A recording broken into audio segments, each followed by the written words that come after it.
Hi there, my name is Alex. I thought I would do a little video for all the other expecting mothers out there.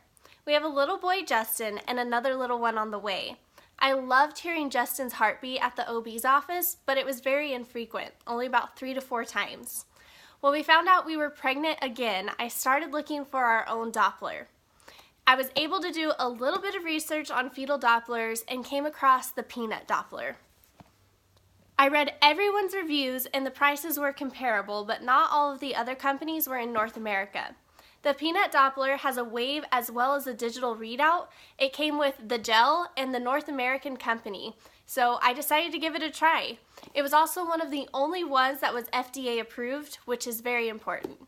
I thought I would only use it a couple times to check on the baby, but I've become a little obsessive. What an awesome feeling it is to hear the heartbeat whenever I want.